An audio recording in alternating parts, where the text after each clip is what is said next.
with e-commerce, but don't have time. Call Ecommerce Hotline. Ecommerce Hotline.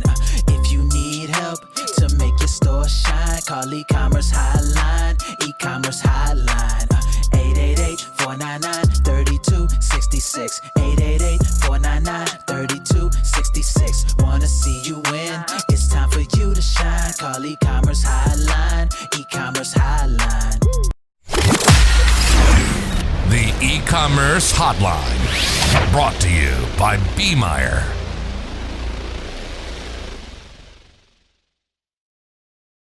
Hey everyone, this is Maier Bianchi back with another episode of the Ecommerce Hotline. I'm here with Adena Merabi from Okendo. She is someone I've known for a good 5 to 6 years in this ecosystem, and we're delighted to have her on today. Thank you, Adena, for gracing us with your presence. And as always, the e-commerce hotline is brought to you by Maier. Maier is an e-commerce and web development agency based in Brooklyn, New York. And, you know, on this podcast, we're here to hear stories about how people got to where they are in the e-commerce industry. And Adena brings a ton of experience, a ton of perspective. And so I feel really lucky to have someone of your stature and your breadth of experience joining us today. So, Adena, why don't you introduce yourself, tell the audience a little more about where you're at right now, and then we can just, get to chatting. Sounds great. Thank you so much for that lovely intro. I have been in the e-commerce space for a little over 5 years now, I think closer to 6. And I've been at Okendo for almost 3 years, which is really exciting. I've seen it transform and change and grow to now, having almost 11,000 clients and over 100 people on the team. So really, really cool being on the tech side here. At Okendo, I am the partnerships team lead. So I manage our West Coast agency partnerships, our tech partnerships, and then I also work with a lot of the internal team to develop strategy for our partner program. So wear a ton of little hats here and there. Previously, I was at a marketing agency based in LA called Mute 6. At the time, we were the best, performance marketing agency in the space, and I was head of strategic partnerships. So working with our web design and development agencies, working with our, tech partners in the space. So did a lot there, realized how exciting it is in the tech space and how much is going on. And there's just so much, money to play with as far as like marketing and events and getting our name out there. So made the switch. I also did graduate with my MBA last year from UCLA, Amazing. Which was really exciting. Co-founded the Smarterships community, which connects a lot of the e-commerce partner individuals and creates a space for us all to collaborate and work together to send leads, find business opportunities, and it's just a really fun community. So it's been an exciting couple years here. Well, first of all, that's incredible. I have a plethora of shout outs I need to rewind backwards and give in that context. But first of all, congrats to you and all the momentum you've built. The word that comes to mind when I hear your story right there is momentum, because somebody at home might be asking, wow, like how did Adena get to this point and, do all this? And I would say it's really cool to see how like each dot has connected into something else, and that keeps growing and growing and growing. And then you're using that force, like that momentum, to propel more things forward, such as Smarterships and your own, career development and educational development. I think that's so amazing that you are able to balance all this. And so, and once again, that everyone has these ambitions, and it's just cool to see someone completing it and moving forward. And so back to those shout outs, I was going to say shout out to Steve Weiss for Mute 6, Jesse, Absolutely. and you were actually my partner manager. And that's how I met you. When we were working with a mutual client on Mute 6, we became a partner. And so it always left a really strong mark on me, how you worked with us there. And so when you went to Okendo, I think you're one of the founding people, right? Like maybe not, you're not like a founder, but you were there with Rachel, who was ex Mute 6, and Rachel, there was some time in between, but I meant it just seems like you got one of the first calls, like, hey, I'm assembling my dream team, come join. Yeah. And then it's really cool because I was, we've been a partner with Okendo since really early on. And so it's crazy to hear, 11,000 clients, 100 team members. Like, that's a really exciting SaaS success story. So shout outs to Rachel as well. And, that's really cool. So, like, first of all, you took a bet on a new company, and because of all that energy and the many hats, it's where it is today. So that's absolutely, thank you. That's crazy. And truly wouldn't be where I am without those individuals taking a chance on me and investing in my career development and just me and my skills and what I bring to the table. So definitely shout out to Steve Weiss and Rachel Tyers and Greg Gilman and Jesse and all the lovely people at Mute 6. And then, funny story, actually, Rachel hired me at Mute 6 years ago. Really? I didn't know that also. Yep. So previously to Mute 6, I was at NetSuite, which is an ERP solution, and I was doing sales there. I had been working with one of my colleagues at NetSuite, who's also a good friend, and she was working in partnerships. And I noticed how much fun she was having and just how cool her job was. And so I had asked my friend who was doing partnerships at NetSuite if she knew anyone hiring. I had no experience in partnerships before. I had no experience in marketing. I, was still a little fresh out of college. I mean, 2-3 years, still pretty new. And she connected me with Rachel, and Rachel basically hired me on the spot, which was exciting. And we worked really well together. And then, of course, she left to start her own company. She co-founded Nacelle with Brian Anderson. Yep. And so I ran the partnerships efforts at Mute 6 for about 2 years after that. And then I reached out to Rachel again, and I was like, Rachel, what do you think I should do? I have a couple job offers from my tech partners in the space. Which one should I take? And Rachel's so awesome. She was like, you're leaving Mute 6. You can't take any of those jobs. Like, you have to come here. And so she was like, give me a day. I'll create a job posting and I'll send you an offer letter. So it's really nice when you make these connections in the space and when you work with really good, talented people. Talent recognizes talent. And so Rachel and I have just been, growing and scaling the partnerships team. We also have amazing others on the team as well. We have Scott Goodman, who leads our APAC efforts, and then Sarah Skolnick, who runs our East Coast agency partnerships. So it's been very exciting. Yeah, I mean, so much was said there that I want to respond to that, one of the things we try to do on this is for people watching at home who are earlier in their career and you're wondering, hey, how do I get to the level where Adena is at? I think there's a couple key points there, right? Because I run my own agency. So I took the job parachute a while ago. And I think there's some really key factors here is that a lot of it was built on trust and stewarding good relationships and also you were being cautious, right? Like in terms of like, you said, hey, I'm here. I want to go here. Let me ask the people I trust for advice.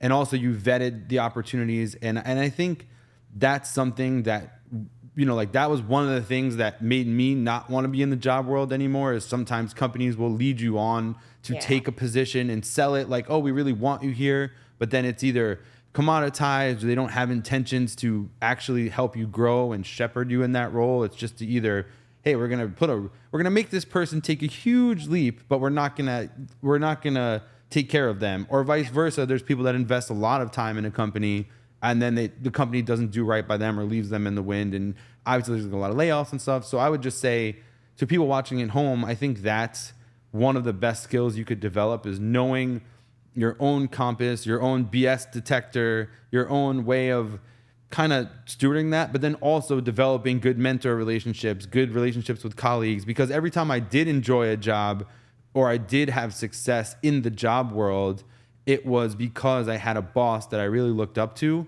or a person who had hired me who we worked well together and I wanted to grow with them or grow for whatever we were hired to do, right? Like you were hired to build partnerships. And so you had that laser focus, but then as the role blossomed, you're like, hey, how can I help my team be successful? How can I help everyone above me be successful, everyone below me? And that gives you that, like, those machinations, which then help you go to the next level. And it's not so much of a like, yes, you're trying to do a good job, but it's also those things are what gets remembered later on, or you formulate those relationships. Hey, I'm going to go where this person goes, or hey, where I'm going, that person's coming with me. And then in my life, the parallel is when you're running an agency, your clients, your, colleagues in tech partnerships or agency partnerships, like there's all these other types of relationships that get formed. It's like where you see that. And so it's like almost like a currency, but also it's not as transactional. It's very much based on person to person. Yeah, relational and trust. Yeah. And so back to I'm trying to think how did I get to that thought? But you also just were saying about how like at Okendo you've built this out and you wear many hats, and that's what's also impressive. It's like not, how do you manage that? Like when like one day you're pitching, and is that because you're just a more senior team member? Like, because like, for example, when there's been a void on the agency team, like for example, we're an East Coast partner. Right. When that has, when that role has opened up, you've stepped in to fill the void, never felt like a beat was missed if we needed something. And that's part of, but once again, it's also part of the empowerment of your organization. And so I guess speaking back to that, like what is it about this organization that's special? Because also the focus has grown, right? Like it was just reviews when it started. Right.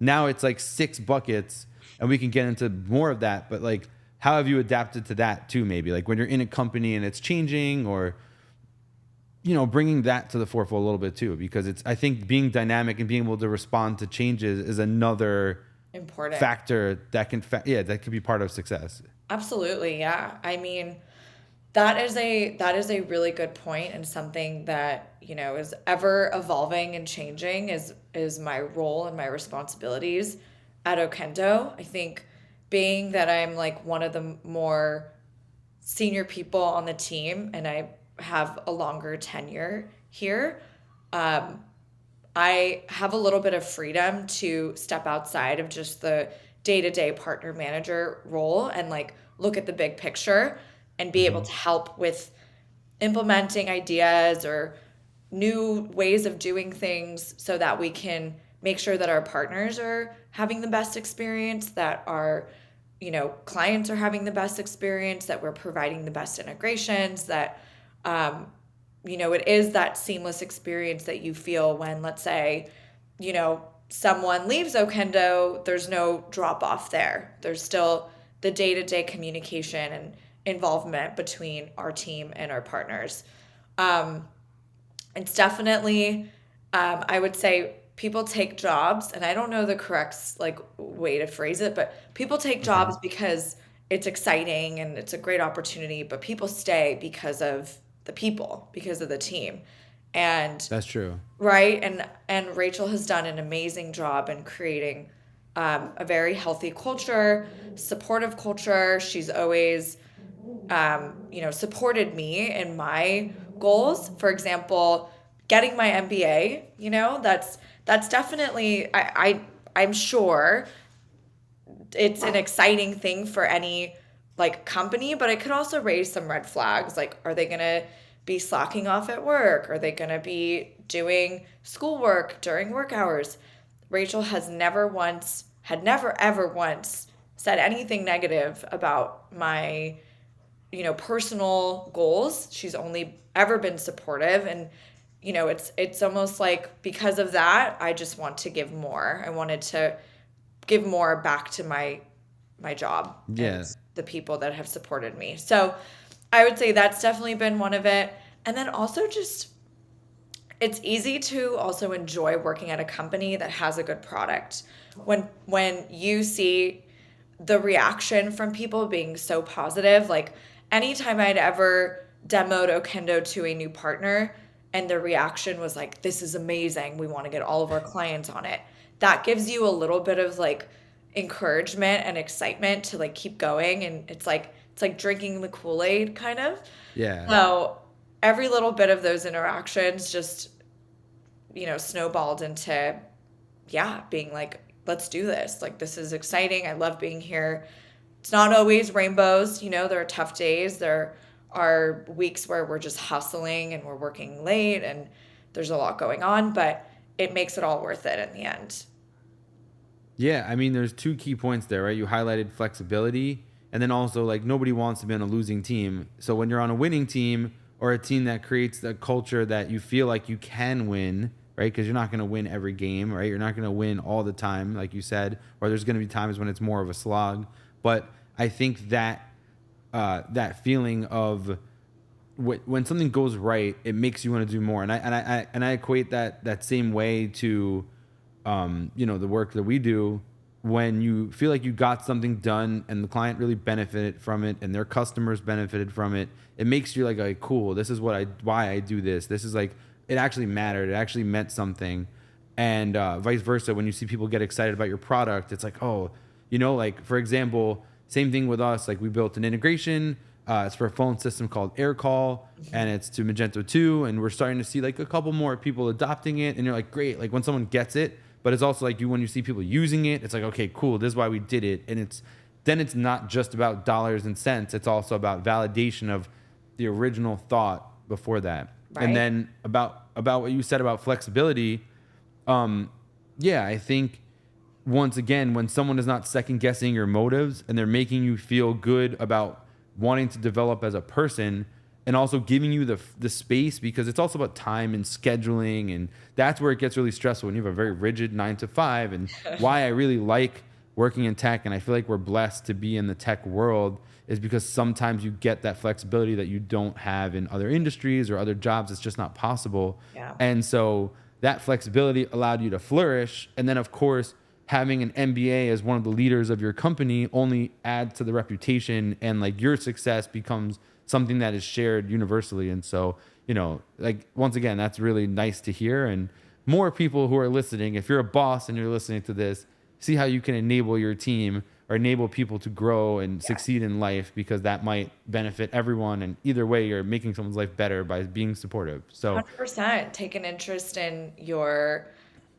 team's life outside of just the day-to-day 9 to 5. And I think that's the expectation these days with work. It's like, gone are the days where it's just like you come to work and you do your work. Like people are really involved in their job. And I think especially in our industry, we're so interconnected with each other.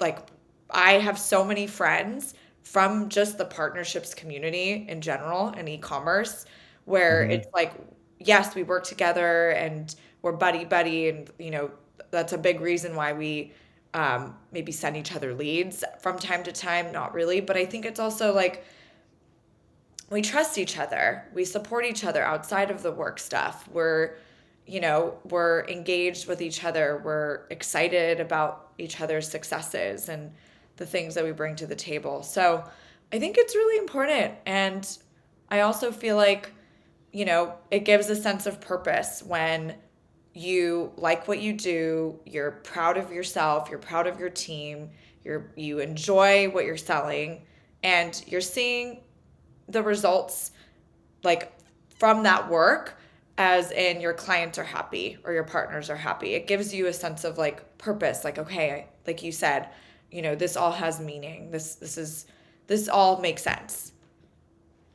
yeah, and I think that also brings up, I mean, not to go negative, but there's like, not everyone has that feeling about where they work right now. And that can lead to a feeling of despair. Like we've all been there. Like I've definitely been there, where it's like, hey, you realize something is not what you thought it was right out the gate. And you start to be like, oh my goodness, what did I do? And like, I think something that's really important to keep in mind is that if the sooner you can listen to those signals inside of yourself and look for ways to actually effectuate change to your situation, you take accountability and you take ownership of your decisions and what you can control in a situation, you actually might feel empowered. Like obviously there's macroeconomic conditions that affect people's employment status, but I mean more from the sense of just because you feel embarrassed or you're mad that something happened, the sooner you can accept that and then move on. Yeah. And then you can find yourself in a situation like Adena, like you are, where things are clicking and it's going well. And I think that's awesome because that shows that people don't have to put up with that. You know, like you don't have to just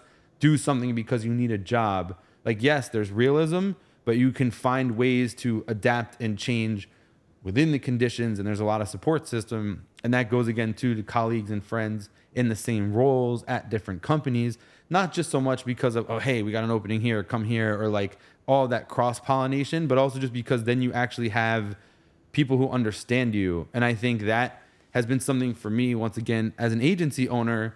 I was just hanging out with some people last night, like shout outs to my man Mark from Icy Social or Ben from Soft Limit. And Yeah, love them both. yeah. And it's like, you know, there's people that like when you see their brand or you see their agency as a monolith in the world, it's very different than when you meet the people behind that company. Like, meaning like you could be hanging with someone from Yotpo and have a great time. And it's not just about the competition. It's about mutual understanding and identification of challenges. Yep. And that's also really refreshing to me because so much of what I feel alone as a business owner, or feeling that isolation sometimes, or that nobody understands, it's like when you're around a group of people going through something similar, it can definitely help you think of ways to adapt. I love that. I love that example. It's so true. I think even, you know, even though at this point, right, like we're all overlapping in services and products, and you could quote unquote call people competitors in the space, like we are all going through the same things. We're all humans. You never know where someone's going to end up in their next role.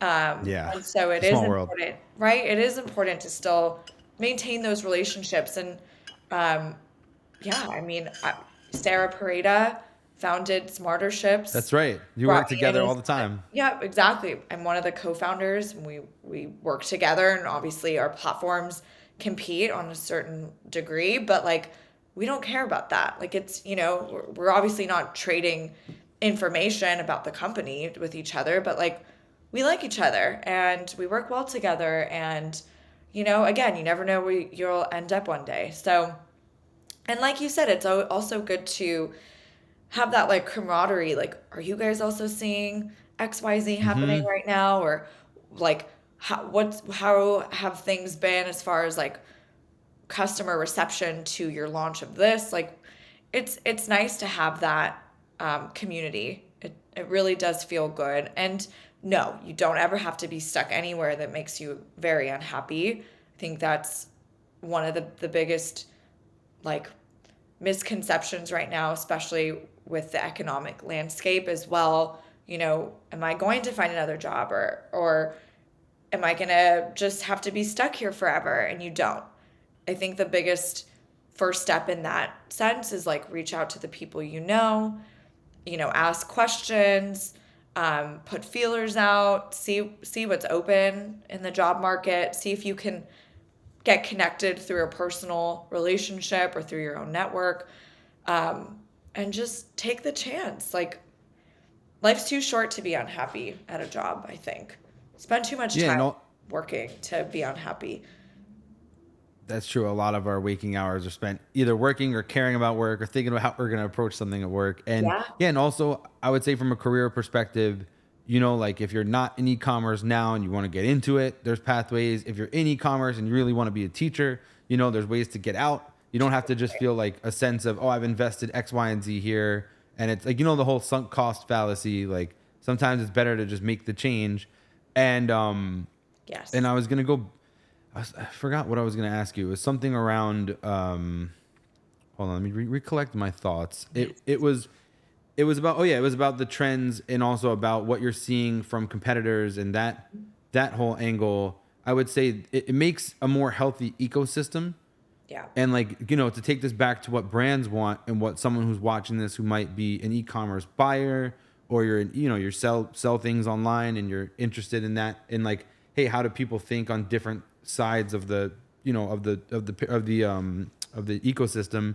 I would say when you have competitors who aren't colluding but are more keeping things healthy from how they gauge things and how the how to treat people and how to treat situations and how to display their product, it makes for a much more coherent way of comparing companies.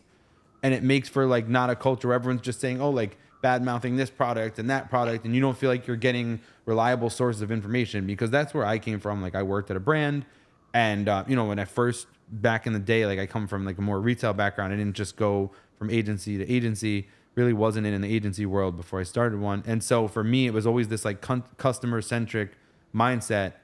And going back to just having a healthy ecosystem, I think that's why you see certain corners of the market doing better, or you see brands like I like it. Like on one hand, I used to not like it when you would hear like, okay, this company is now adding this service, because then you have channel conflicts and overlaps, and oh, I really like this service, but at the same time, more choices equals more freedom for brands.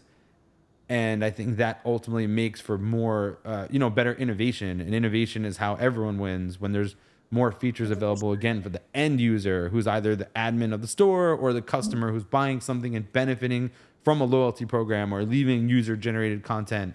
Like it makes for better ways to tell stories and connect things. And so 100%. I think, yeah. And I think incidentally, like what you and Sarah and folks are doing at Smarter Ships, which is very much like a behind the scenes fabric of collaboration, results 3 layers deeper in a better experience for everyone. And I think that's, like professional development and professional organizations often have that impact on the world, but it's not necessarily seen in public. 100%. And, I think like even a little competition is healthy. I think it drives Yes. innovation, it drives development, it drives having like inspiration to like continue going. And there's always opportunity. There's enough opportunity for all of us in the space. That's what we like to say is, there's enough to go around, so it's okay at the end of the day. And I also think that like, we're it really doesn't matter at the end of the day as well. Like we're all working towards the same goal, and it's not like we're, I hate to say this specifically, but like we're not curing cancer, but we're just, we're just doing our best to help people succeed and do well. And if it means that it's in the best interest of someone, then great. We'll leave it up to the brands to make their decisions based on their needs and what works for them. Yeah, I think that's something I try to remind myself. Like, this is not always life and death in e-commerce. It's very rare. And so, like, yes, we take it seriously because people's livelihoods or there's people Totally. at stake. But at the same time, once again, it's like if you take it with that little bit of levity, zoom out a bit, like you said, don't burn bridges. You never know when you're going to see that person again. Very shortly thereafter, even like it definitely can be humbling at times, and always to keep that perspective, and that's a good segue to also, that what's today is not tomorrow, and trends are a big thing. So one thing I wanted to flag with you, since you're seeing so much as it develops, and also your company is making new entrants to markets, like, like you might not have been talking about loyalty, and now all of a sudden you're talking about loyalty solutions left and right. What do you see as a trend right now for brands, for the ecosystem? I know you work a lot exclusively in the Shopify ecosystem right now, but like, what are you seeing in terms of demand or something that people should be looking at as the market is changing? Yeah. I think the biggest trend that we're seeing right now is that brands are wanting to consolidate their tech stack. They don't want to work with multiple vendors anymore. And they're looking to vendors that service across a suite of functions in order to, become more efficient and also reduce their tech costs. I think we're all trying to be a little bit more budgeted with our spend, especially on the brand side. I think they want to be more efficient with their spending. And so tech stack consolidation is a massive thing that we're seeing. And one of the reasons why we decided to develop additional products, we now help brands, reduce the number of vendors that they have to work with, because we have reviews, loyalty, referrals, quizzes, and surveys. So that's one of the bigger trends that we've been seeing. Another one as well is the shift towards, the importance of your retention marketing strategy. I think 2-3 years ago, it was like acquisition was massive.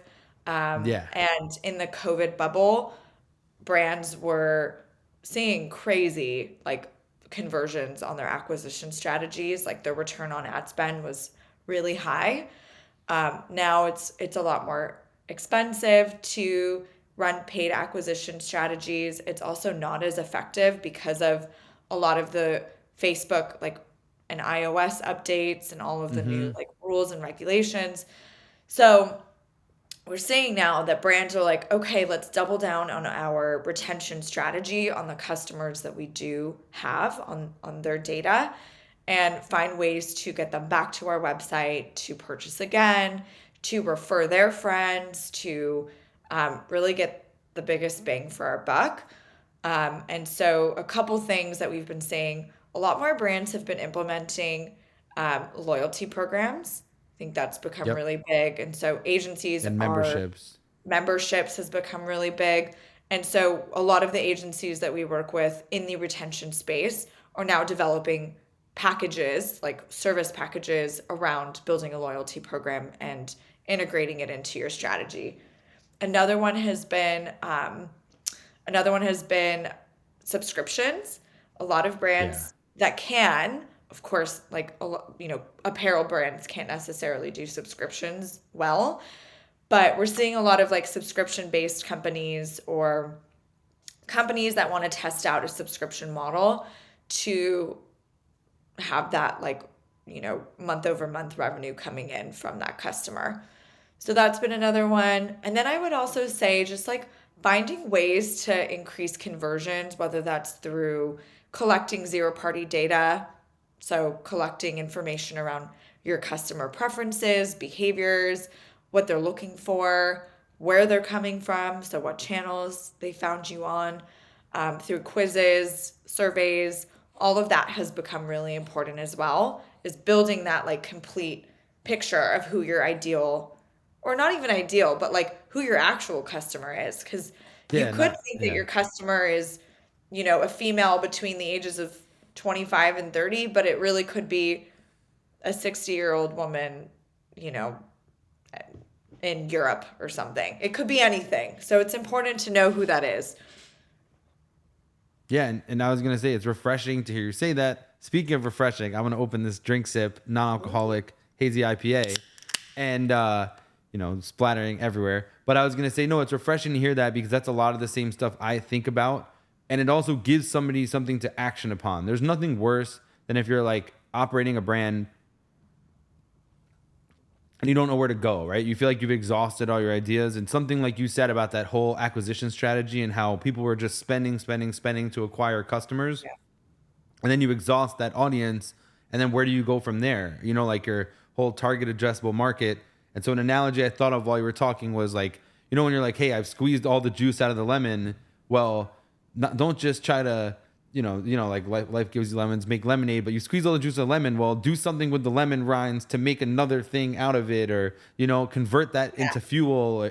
And so these notions of loyalty programs, these notions of quizzes, and these notions of getting people to tell you what they want and finding out who your shoppers are is something to me that always felt like second nature. Like, because I operated a omni-channel business, so like often I was talking to customers on the phone, or later it was like in kitchen, bath, and people are renovating their homes, and so once again it's very touchy. Right. And so there, in a lot of other businesses like clothing or other, you're not always, if it's like online retail, you're not always having that interaction unless there's a problem. So I think it's nice that brands are making more ways to create touch points, find out who their customer is. Like you said, the zero-party data is really interesting. Once again, if anyone's watching and you work at a brand, what does this really mean? So what a quiz allows you to do, it allows you to ask direct questions, show people like, like, hey, who are you? How many people are in your family? What do you, whatever information you want to know that in the past you'd be using third-party ways to get, which is now not necessarily good, frowned, legal, whatever. Now it's like you're asking if someone's giving you information and you're giving it to you willingly, that means you can use it to talk to them, not to give it to other parties, but to actually strategize how you engage with them. And then on top of that, it allows you to position your brand better to your audience. And so, like, for example, I have kids. And so diapers.com was like an interesting early pioneer in that space, because you'd be like, hey, I'm having a baby, or Amazon, like, hey, I'm having this happen in my life. And then they would tailor the experience to something that was relevant to you. And they know, hey, this person had a baby 2 years ago, so let's sell them toddler equipment now instead of diapers. They're out of that stage. Right. And so it's similar. You can apply that to your memberships. You can apply that to your loyalty programs, because an interesting topic about that got brought up on a different conversation I had was that a lot of people make that hidden. But now if you're trying to tell people, here's what you get for being loyal to us, if you stay a customer, you're going to keep benefiting in this way. Not just, we've gone so much past points and things like that. It's more about giving people incentives to be loyal, and like the brand talking back to you. And so, yeah, I think it's refreshing because brands could do something about that. So, for example, we work with a Wagyu beef brand who's actually on Okendo, funny enough. I wasn't even planning to bring that up. But, for example, the founder of that brand is curating more and more ways for people of different demographics and price points to engage with the product. They want to create a membership and a subscription. And so that, once again, is causing him to think about all these creative ways to make his brand stand out. And so, like you said, even if you're in fashion, you can't always sell a subscription. Well, what about bundling? What about seasonal? What about, there's easier said than done, but at least it gives you empowerment. Exactly. Yeah, that's a great point. And, I think the thing about collecting zero-party data, and I realize some people might not know the difference between first-party and zero-party. So zero-party data is data that you're collecting directly from the customer. They're telling you, like, hey, this is my age, this is my gender, here's what I'm looking for. So there's no back end way of getting that data through heat maps on site or tracking shopper behavior. That is first party data. So it's still data about your customer, but it's more so like things that you're observing about them, their email, let's say, like very basic information. And the thing about zero party data is it's non-invasive. Like, it's not an invasive way to collect data. If you have a quiz and someone's like, let me take this quiz to find out what products would be the best fit for me, it's very it's a very authentic way of collecting that data is what I'm trying to say. So yeah, and we also know that shoppers are more willing to give you that data if you promise to give them a very nice personalized experience. And for someone who has, let's say, recently had a baby, you sometimes don't even know what you need. Like, oh my God, do I need this swaddle? Do I need a pacifier? Do I need I don't know. I don't have a baby, so I have no idea. But I'm sure there are things that you don't even think of that you need. Yeah. But you're telling this brand I just had a baby, and they're like, okay, here are all the things that other moms and dads are buying. So it's nice. It's definitely a win-win for the brand and for the customer. And it also saves people time and frustration of navigating around. If they didn't come for one specific thing, you're giving them an assortment, which is something to ponder on or things to come back to later. And then also, I just want to hone in on what you said. So what is the key difference between zero and first party data? Because that can still be lost. So what do you consider first party data, for example? So first party data would be someone's email, their name,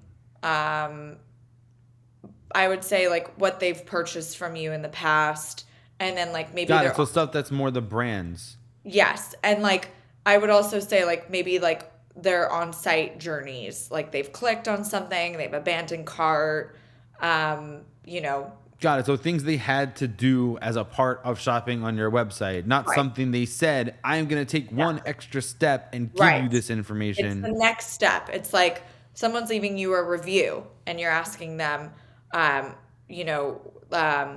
are your skin concerns? What's your skin type? What's your skin tone? What's your age? What's your gender? It's like additional data about your customer that like you can't get just based off a purchase or like someone going on your website. It's stuff that they have to tell you directly.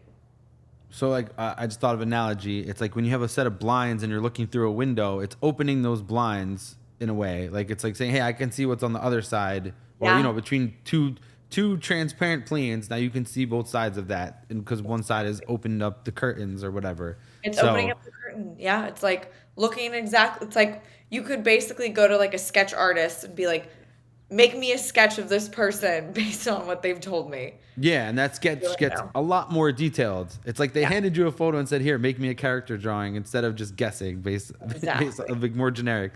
Um, Exactly.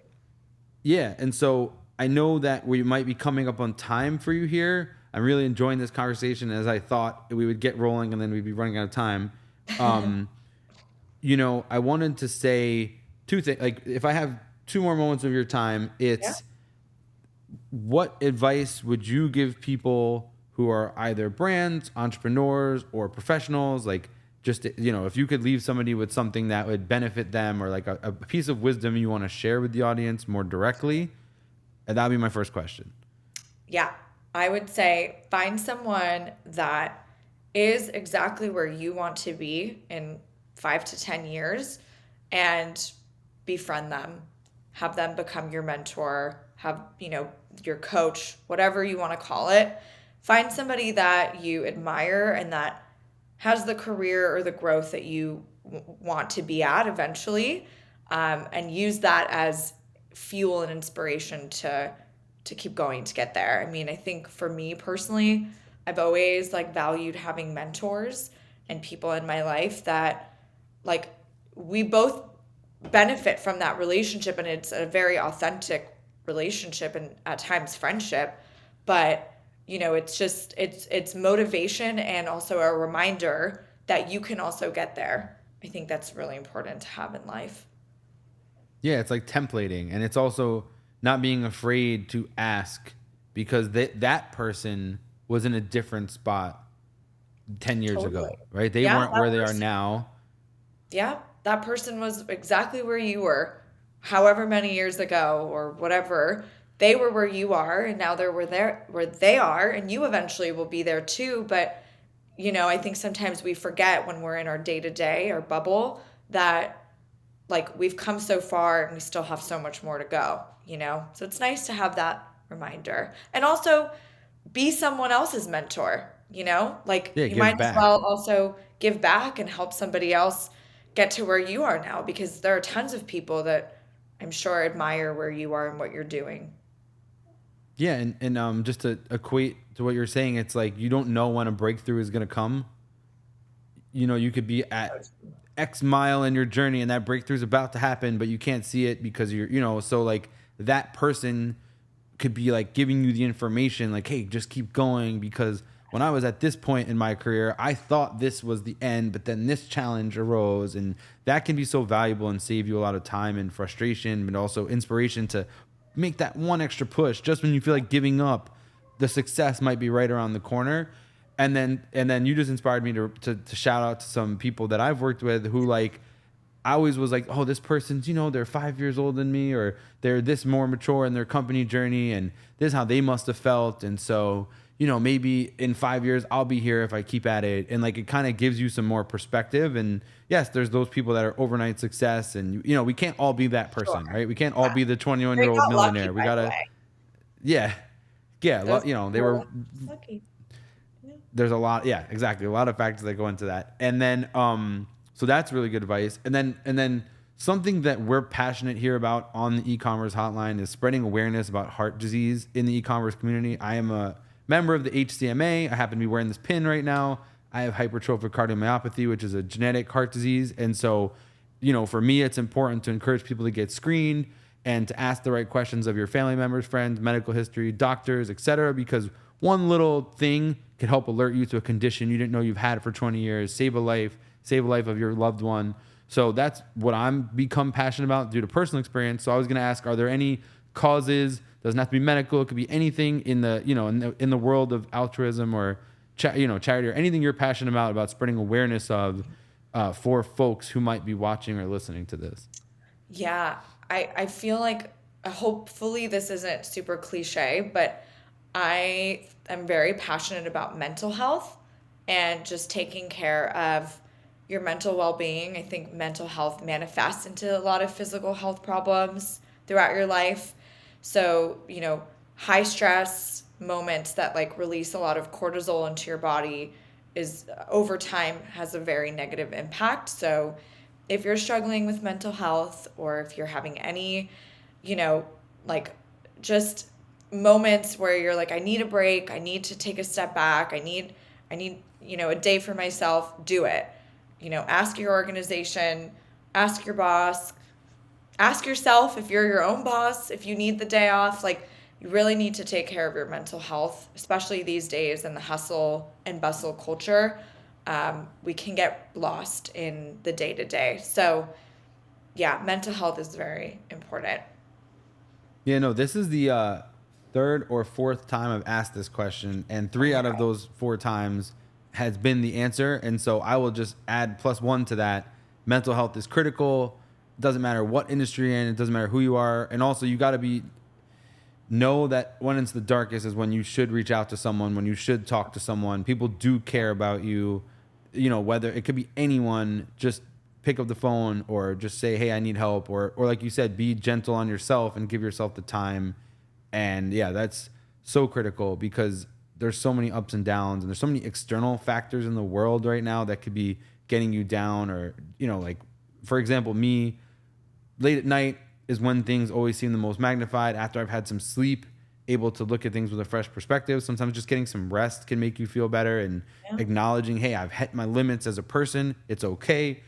Give yourself that forgiveness, but really seek the help of a professional. Don't hesitate if you need it. So thank you for highlighting the importance of mental health. I think it's also a lot of stigma around it. So the more we talk about it, the more we admit, hey, no one's perfect. I'm not perfect. It's, we all have that and everyone's going through it. And, unfortunately, the events of the last 4 years really impacted a lot of people's mental health. And we've seen people not recover from that. So I think now, especially in 2024, and this is going to be a stressful year for a lot of people, we need to band together because, that those effects don't always show themselves right away and it can linger. And so thank you for highlighting that. And yeah, I don't even know how to follow that because that's so important. So just to end it on a lighter note, last thing is, how can people find you? Like, where do you like to connect with folks who might want to meet you or partner with you at Okendo or say, hey, Adena, your story inspired me because, like, once again, this is just me. Like, I see a lot of folks like you and I'm afraid to approach them sometimes because I'm like, oh, she's so busy and important and I don't want to bother them. And then, like, when you actually talk to someone, they're like the nicest, most welcoming people. So how can people engage with you? Where can they find you and say what's up and also learn more about Okendo? Yeah, of course. I'm always happy to connect with anyone. Never too busy to take a phone call, even if it is just to chat and, just get to know each other. You can find me on LinkedIn. My name is Adena Merabi. I'm sure it'll be on the screen. Yes. And you can also email me at adena.merabi@okendo.io. That's a bold statement. Just put our email on there. So, use that wisely. And thank you, Adena. Really appreciate having you on. Oh, yeah. Last question. What did you get your MBA in for the folks that want to aspire to higher education? Yes. So I just got my general master's in business administration. I didn't do a focus. Oh, yeah. I said MBA. Sorry. Yeah. Sorry Yeah, about no, that. no, Yeah. no. All good. All good. Sometimes I forget too. I'm like, what did I do? It Yeah. seems like a blur. But yeah, I got my master's in business administration from UCLA Anderson. So shout out to anyone that went to UCLA. Great school. And yeah, I kind of just took classes, just spread out across like marketing, economics, technology, and society. A lot of different kinds of like leadership and also more functional and more technical classes too. So it was tough. It was a tough 3 years juggling work and school. But I'm really glad I did it. And if anyone has any questions or wants to ask, how that experience was, I'm always, always, always happy to talk about it. Yeah. So Adena Continuing Education Merabi is here at your side. And that's awesome because I think once again, like approaching that endeavor is intimidating, but you can do it. You can do it. If you want to do it, you can do anything you want to do. Yeah, that's really the message we're trying to send here is with passion and dedication and surrounding yourself with the right people, you can achieve anything. And I just want to say thank you so much for having, for spending your time with us today. I really would love to keep going. So I'm gonna have you on a part 2 and, have a Adena Merabi revisited episode later down the road. So I just want to say thank you for coming today. Thanks everyone for listening. I'm Maier Bianchi. Once again, it's the e-commerce hotline. You can follow us on all the social media. And thank you, Adena. Thank you, Maier. Had a great time. Thanks, everyone. If you need help with e-commerce but don't have time, call the e-commerce hotline.